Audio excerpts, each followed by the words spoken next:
یہ تو mic set کرنے وہ آگے ان کے پاس لگا دیں گے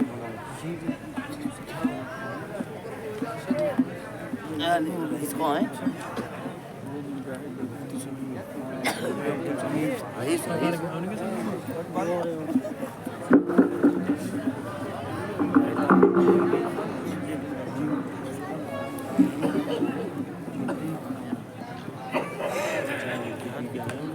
الحمد لله رب العالمين والصلاة والسلام على سيد الأنبياء والمرسلين وعلى آله وأصحابه أجمعين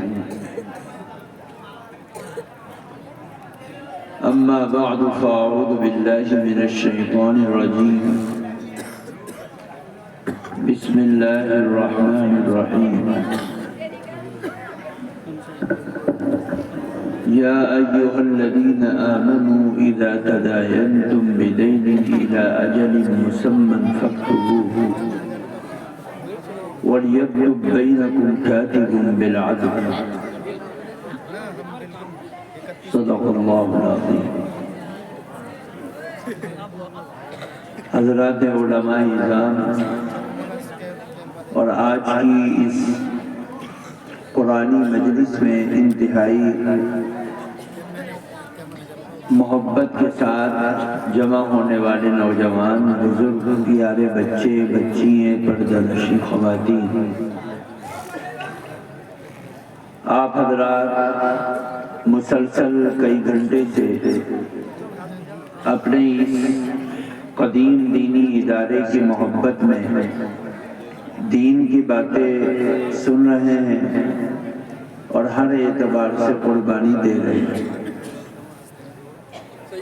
اللہ تعالیٰ اس بیٹھنے کو ہم سب کے لیے خیر کا، برکت کا، عزت کا، عافیت کا، مغفرت کا ذریعہ بنا. میرے بزرگوں، رات کا اکثر حصہ گزر چکا ہے اور ایسے موقع پر کوئی بات بیان کرنا، سننے والے کے لیے اس کو محفوظ کرنا اور اس کو یاد رکھنا انتہائی مشکل ہے. ظاہر سی بات ہے کہ سبھی لوگ کسی نہ کسی مشغلے سے جڑے ہوتے ہیں اور دن میں محنت کرتے ہیں، رات میں پھر جلسے میں آ جاتے ہیں. تو ان کے چہرے سے صاف ظاہر ہو رہا ہے کہ ہر آدمی اپنے بستر کو تلاش کر رہا ہے. چند باتیں اللہ تعالی کی توفیق اور اس کی سعادت سے کہنے کی ہمت کر رہا ہوں، اس امید سے کہ اللہ تعالی شاید ہم لوگوں کو، ہمارے اعمال کو، ہمارے معاملات کو، ہماری معاشرت کو اللہ تعالی قبول فرمائے. میرے دوستو، دین صرف عبادت کا نام نہیں ہے. اس بات کو بہت اچھی طریقے سے اپنے ذہن میں رکھ لیں کہ دین صرف عبادت کا نام نہیں ہے. عبادت کے روپ الگ الگ اور اس اعتبار سے دین کے اندر وسعت ہو جاتی ہے. ہم لوگ یہ سوچتے ہیں کہ نماز، روزہ، زکوٰۃ، حج، اس چیز کا نام دین ہے. جو نماز کی دعوت دے، نماز کی تبلیغ کرے، نماز کی تعلیم کرے، قرآن پاک کی تلاوت کرے، روزے کو رکھنے کی کوشش کرے اور بھوک اور پیاس کو برداشت کرے، زکوٰۃ اور حج کا اہتمام کرے، وہی دیندار ہے. اصل دین کا ایک پہلو اللہ تعالیٰ نے انسان کے ساتھ جوڑا ہے معاملات کی شکل میں، معاشرت کی شکل میں. معاملات اور معاشرت دین کے وہ پہلو ہیں جن پر عمل کرنے والا جب عمل کرتا ہے تو معاشرے کے اندر دینداری پھیلتی ہے.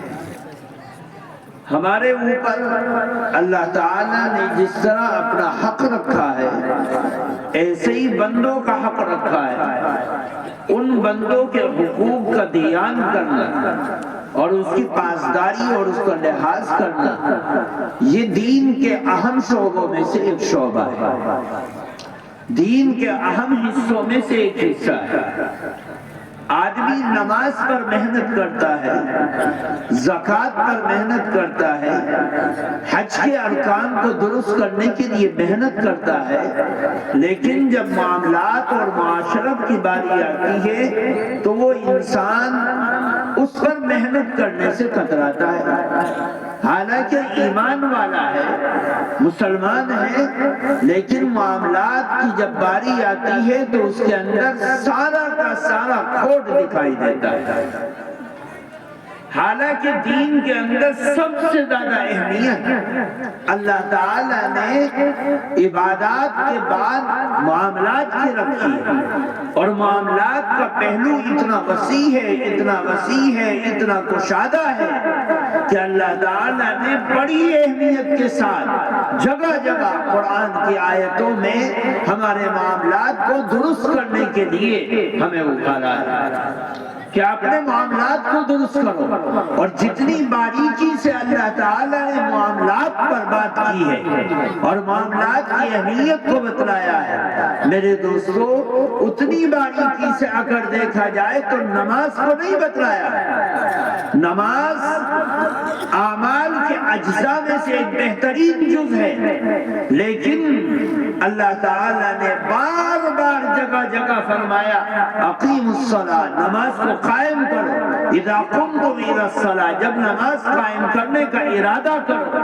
حافظوا علی الصلوات والصلاۃ الوسطی، اللہ تعالیٰ نے اس انداز سے نماز کا مجموعی اہتمام کرنا اور مجموعی اس کا خیال رکھنے کا زور دیا ہے۔ لیکن جب معاملات کی باری آتی ہے تو پروردگار عالم قرآن کی آیتوں میں جب معاشرت کی باری آتی ہے، معاملات کی باری آتی ہے تو کھول کر پروردگار عالم مال کے اندر اپنے ہاتھ کو، امانت کے اندر اپنے ہاتھ کو، حلال و حرام کے اندر اپنے پیٹ کو درست کرنے کے لیے جس اہمیت اور اہتمام کے ساتھ ذکر کیا ہے، میرے دوستو اس سے اندازہ لگتا ہے کہ معاملات دین کی ریڑھ، دین کے لیے ریڑھ کی ہڈی کی حیثیت رکھتے ہیں۔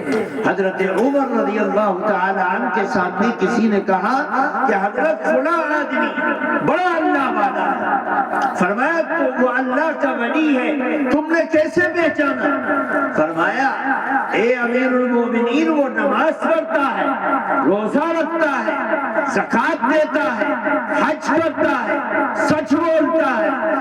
اللہ کے نبی صلی اللہ علیہ وسلم کے نائب اور خلیفہ فرمانے لگے اے لوگوں کی ولایت کو ان کی عبادت سے مت پہچانو، نماز کو دیکھ کر دھوکے میں مت آؤ۔ فرمایا اگر کسی کی ولایت کو پہچاننا ہو اس کے معاملات سے پہچانو، وہ امانت میں دیانت کا معاملہ کرتا ہے یا نہیں، وہ سچائی اختیار کرتا ہے یا نہیں، معاملات میں خیانت سے بچتا ہے یا نہیں، دھوکہ دھڑی سے بچتا ہے یا نہیں، ان چیزوں کو دھیان رکھ کر دیکھو۔ اگر کوئی آدمی امانت میں خیانت کرتا ہے وہ اللہ کا ولی نہیں ہو سکتا، اگر کوئی آدمی معاملات میں کھوٹ پیدا کرتا ہے وہ اللہ کا ولی نہیں ہو سکتا، اگر کوئی آدمی مال میں کمی بیشی کرتا ہے وہ کھوٹ والا آدمی ہے، اگر کوئی آدمی ناپ تول میں کمی کرتا ہے یا سامان میں ملاوٹ کرتا ہے یا دھوکہ دیتا ہے یا جھوٹ بولتا ہے یا بے ایمانی کرتا ہے یا قرض لینے کے بعد اس کو دبا لیتا ہے تو وہ آدمی ساری دنیا کی نظروں میں اللہ کا ولی تو ہو سکتا ہے، لیکن اللہ کی نگاہوں میں وہ معیار پر اتر کر اللہ کا ولی نہیں ہو سکتا۔ میرے دوستوں بزرگوں، آج ہمارے معاشرے کے اندر سب سے بڑی کمی یہ ہے کہ ہم نمازوں پر زور دیتے ہیں، زور دینا چاہیے، ہم عبادات پر محنت کرتے ہیں، کرنا چاہیے، لیکن جب معاملات کی باری آتی ہے تو ہم معاملات کے اندر ہمارے اندر دین دکھائی نہیں دیتا، امانت میں خیانت کر لیتے ہیں، حرام خوری کر لیتے ہیں، سود کے اندر مبتلا ہو جاتے ہیں، بے ایمانی میں پڑ جاتے ہیں، بے حیائی کے رخ کو اختیار کرتے ہیں۔ نتیجہ یہ ہوتا ہے کہ ہم نمازیں پڑھتے پڑھتے اپنی زندگی کو پورا کر لیتے ہیں، لیکن عبادت کی روح ہمارے سینے میں اتر نہیں پاتی۔ میرے دوستو بزرگوں، اللہ تعالیٰ نے معاملات پر کتنا زور دیا۔ اللہ نے نبی کو مخاطب کیا، یا ایھا الرسل کلوا من الطیبات، اے پیغمبروں، نبیوں، پاکیزہ چیز کو کھاؤ۔ پاکیزہ چیز کو کھانے کا مطلب یہ ہے کہ اپنے معاملات کو کھڑا کر کے، پاکیزہ کر کے، مال کو کما کر اپنے گھر لاؤ، اور اس مال کو گھر میں لا کر ان پاک اموال کو خود بھی کھاؤ اور اپنی اولاد کو بھی کھلاؤ۔ ڈائریکٹ نبی کو کسی منکر پر ٹوکنا صرف یہی ایک منکر ہے جس کی طرف اللہ تعالیٰ متوجہ ہوتا ہے، اور نبیوں کو مخاطب کر کے کہتا ہے اپنے معاملات کو صاف کرو اور پاک کھاؤ، پاک چیز کا اہتمام کرو۔ میرے دوستو بزرگوں، ہزاروں واقعات ایسے ہیں جو معاملات سے جڑے ہوئے ہیں اور جن کا اہتمام ایمان کے ساتھ، عمل صالح کے ساتھ، دینداری کے ساتھ، نبی کی محبت کے ساتھ ہم لوگوں کے لیے اس کا اہتمام کرنا بے حد ضروری ہے۔ میرے دوستو بزرگوں، جب اسلام کا تعارف ہوتا ہے تو اسلام کے تعارف میں اللہ تعالیٰ سب سے زیادہ اہمیت کے ساتھ جن چیزوں کو بیان کرتا ہے وہ اسلام کو امتیاز بناتی ہیں اور اسلام کی حقیقت کو سمجھاتی ہیں کہ دین سچا ہے، کیونکہ اس دین کے اندر ماں باپ کے حقوق، بھائی بہنوں کے حقوق، رشتہ داروں کے حقوق، پڑوسیوں کے حقوق، بڑے چھوٹوں کے حقوق، ان چیزوں کو بیان کیا جاتا ہے۔ یہ اسلام اللہ تعالیٰ کے مذہب میں سے اور پاکیزہ دین میں سے ایک مذہب ہے، کیونکہ اس کے اندر یہ بتلایا جاتا ہے کہ جب تم کسی سے معاملہ کرو اس معاملے کو پاکیزہ کرو، اس کو بہتر بناؤ، اس کو اچھا کرو، اس کو حلال کرو، اس کے اندر رائی کے دانے کے برابر بھی کوئی کھوٹ نہیں ہونا چاہیے جس کھوٹ کی وجہ سے تمہارے ایمان اور اعمال کے اوپر اثر پڑ جاتا ہے۔ ایک واقعہ مشہور ہے اور بہت زیادہ بیان کیا جاتا ہے۔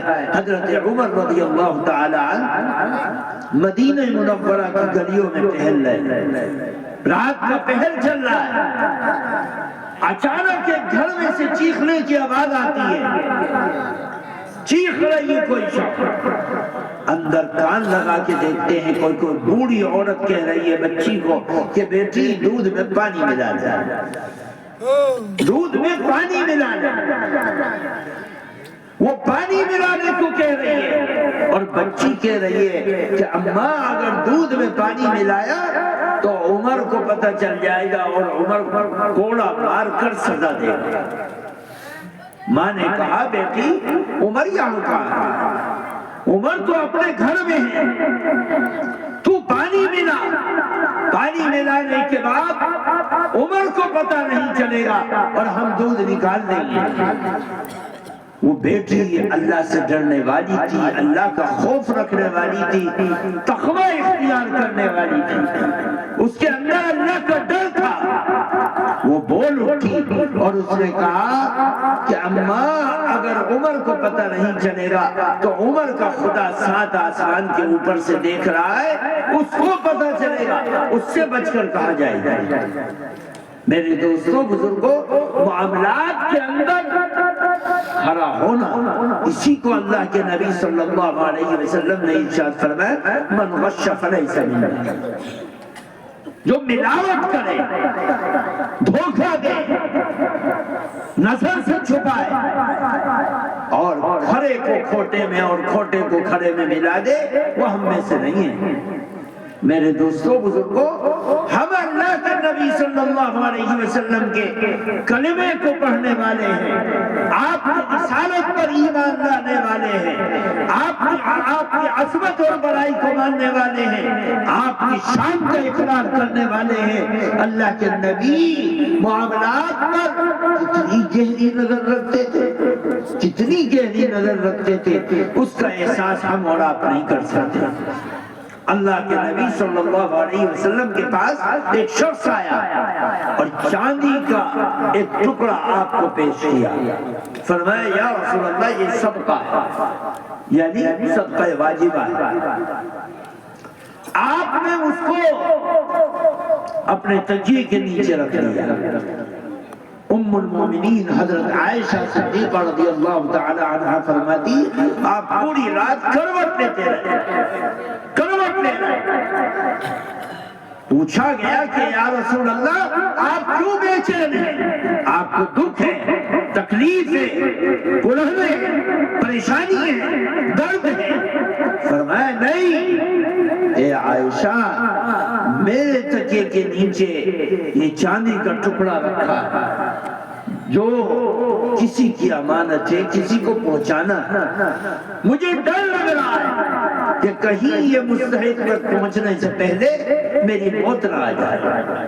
میرے دوستوں بزرگوں، یہ چیز ہوتی ہے معاملات کی صفائی۔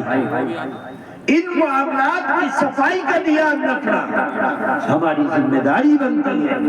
ہم اپنے معاملات کو صاف رکھیں تو ہمارے گھر کے اندر جو مال آئے گا وہ پاکیزہ آئے گا۔ اگر معاملات میں کھوٹ ہوگا تو ہم جو کما کر لائیں گے ان کمائیوں کے اندر کسی نہ کسی طریقے سے ناپاکی اور نجاست آئے گی، اور اس نجاست کی وجہ سے ہمارے بچوں کے پیٹ کے اندر خراب مال جائے گا۔ اللہ کے نبی صلی اللہ علیہ وسلم نے اس کی خوب تاکید فرمائی۔ ایک موقع پر آپ کے نواسے کھیل رہے ہیں اور صدقے کی کھجوریں پڑی ہیں۔ بچہ تھا اور بچہ دوڑتا ہوا گیا اور اس میں سے ایک کھجور اٹھائی اور منہ میں رکھ لیا۔ جیسے ہی منہ میں رکھا، ابھی وہ حلق سے نیچے نہیں اتری، اللہ کے نبی دوڑتے ہوئے گئے اور جا کر حلق میں انگلی ڈالی اور وہ کھجور نکال کر باہر نکالی اور فرمایا اے بیٹے یہ مال ہمارے لیے نہیں، یہ مال ہمارے لیے نہیں ہے۔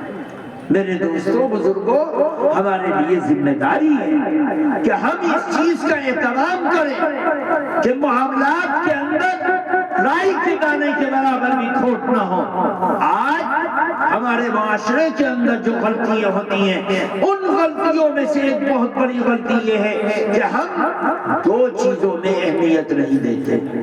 ایک چیز، شوہر اپنی بیوی کی مہر کو اہمیت نہیں دیتا اور زندگی گزر جاتی ہے، بوڑھا ہو جاتا ہے اور بوڑھا ہونے کے بعد مر جاتا ہے، لیکن اس دنیا سے جاتے جاتے اپنی مہر کو ادا نہیں کر پاتا، اور مہر کو ادا نہ کرنے کی وجہ سے اس گناہ کے اندر مبتلا ہو کر اس دنیا سے جاتا ہے۔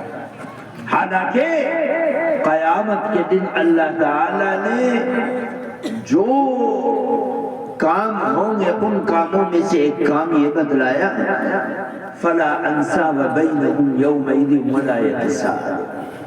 قیامت کے دن اللہ تعالیٰ رشتے ناتوں کو توڑ دے گا، رشتے ناتے ٹوٹ جائیں گے تو پھر ان کے دلوں سے آپس کی محبت نکل جائے گی، باپ کی بیٹے سے، ماں کی اولاد سے، بھائی کی بہن سے، شوہر کی بیوی سے، بیوی کی شوہر سے، خاندان کے رشتے ٹوٹ گئے، محبتیں ٹوٹ جائیں گی۔ اسی کو اللہ تعالی نے فرمایا یوم یفر المرء من اخیہ۔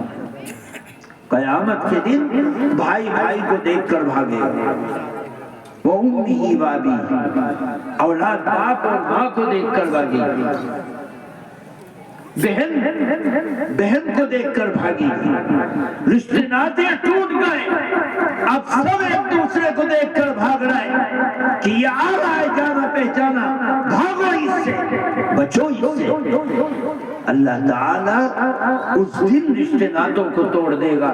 میرے دوستو، جب رشتے ناتے ٹوٹ جائیں گے تو کسی کے اوپر چھوٹا بھی حق ہوگا تو وہ اس کو طلب کرنے کے لیے کھڑا ہو جائے گا کہ لا میرا حق دے، مجھے ضرورت ہے، آج پیسوں کی ضرورت ہے، مال کی ضرورت ہے، دھن کی ضرورت ہے، جتنا مال تو نے مجھ سے لیا ہے اور ادا نہیں کیا، لا اس کو جمع کر۔ اب وہ کہاں سے جمع کرے گا؟ وہ تو دنیا میں چھوٹ گیا۔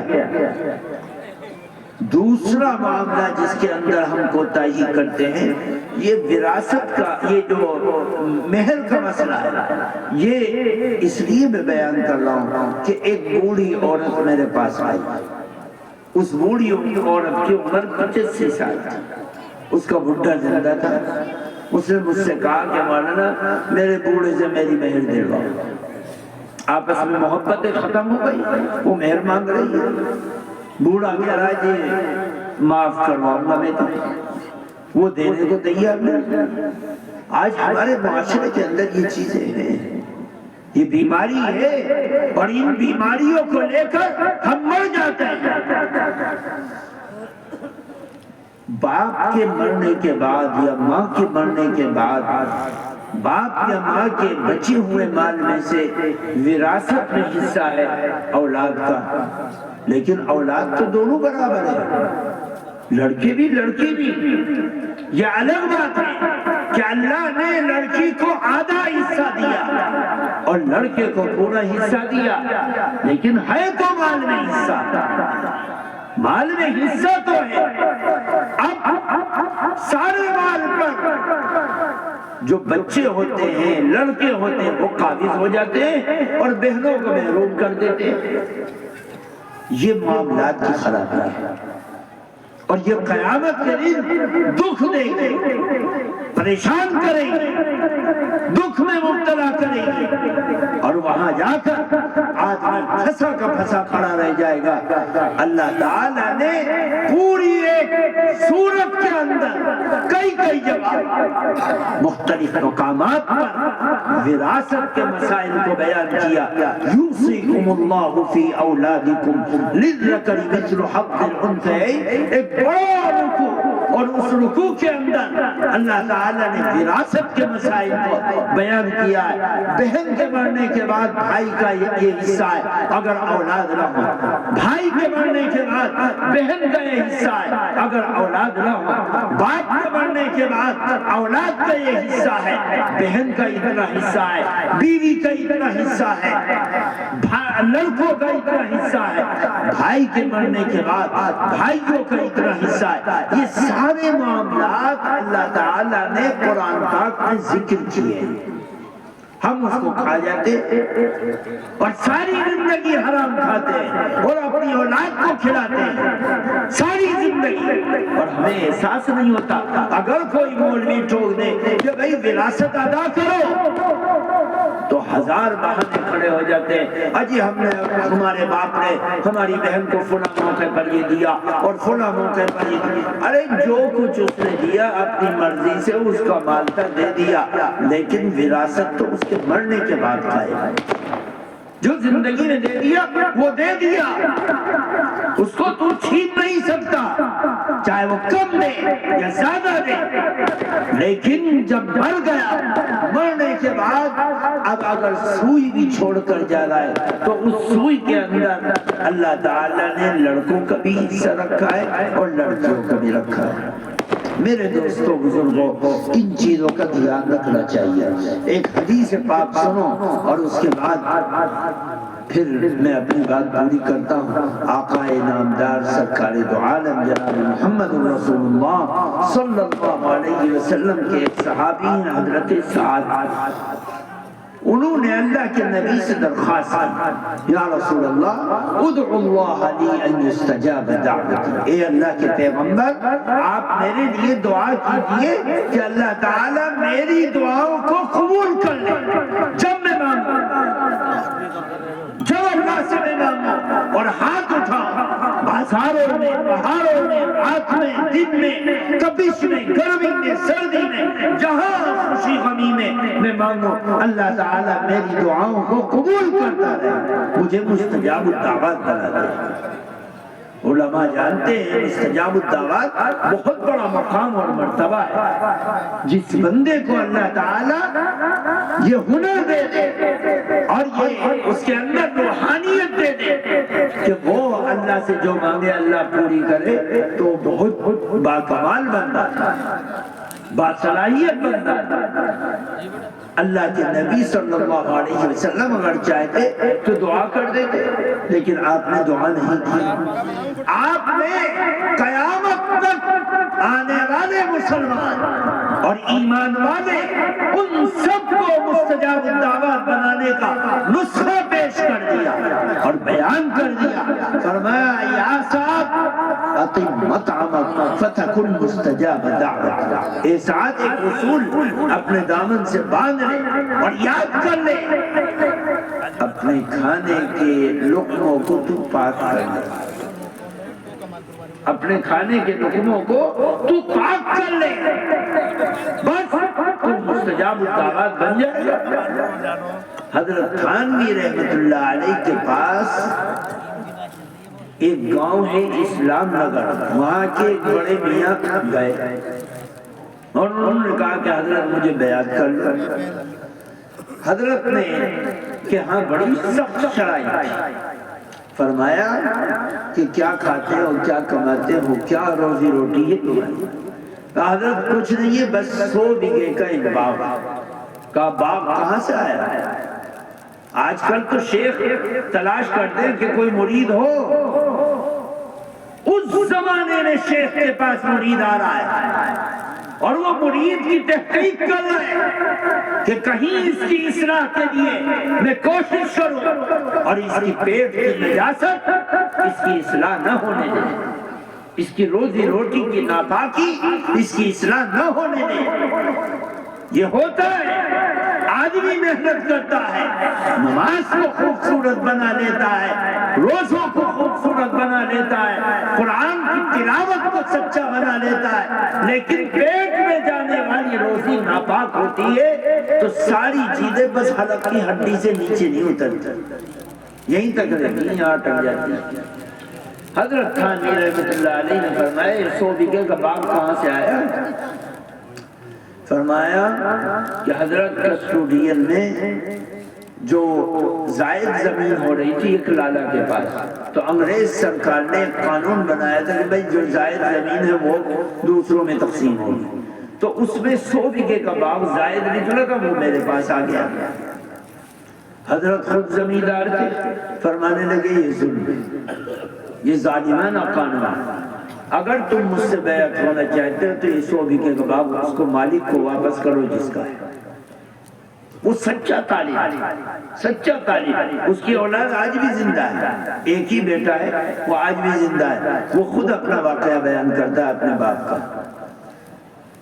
کہنے لگے کہ جاؤ یہ 100 بیگھے کا باغ جس کا ہے اس کو واپس کرو اگر مجھ سے بیعت ہونا چاہتے۔ سچے لوگ تھے پہلے، آج کی طرح مال کی لالچ نہیں کہ آج تو 100 گز کا پلاٹ کوئی واپس نہیں کر سکتا، 100 گز کا پلاٹ ایک ایک گز کے اوپر لوگ اپنی جان پیش کر دیتے ہیں۔ فرمانے لگے جاؤ اس 100 بیگھے کے باغ کو مالک کو واپس کرو، وہ تمہارا نہیں ہے۔ وہ مالک سہارنپور میں رہنے لگا تھا گاؤں چھوڑ کے، وہاں گئے اور جانے کے بعد اس کے سارے پیپر اس لالا کے پاس لے جا کے رکھ دیے، کہا کہ لالا جی یہ باغ میرا نہیں ہے، ظلماً قانون بنایا اور یہ آپ کا باغ میرے پاس آ گیا، میں اس کو واپس کرتا ہوں۔ وہ واپس کیا اور واپس کر کے اپنے گھر آئے، تھیلا اٹھائے چل دیا، حضرت سے کہا کہ حضرت واپس کر کے آ گیا۔ حضرت نے ان کو قبول کیا اور اللہ تعالیٰ نے ان کو بڑا مقام اور مرتبہ عطا کیا، بڑا مقام اور مرتبہ عطا کیا۔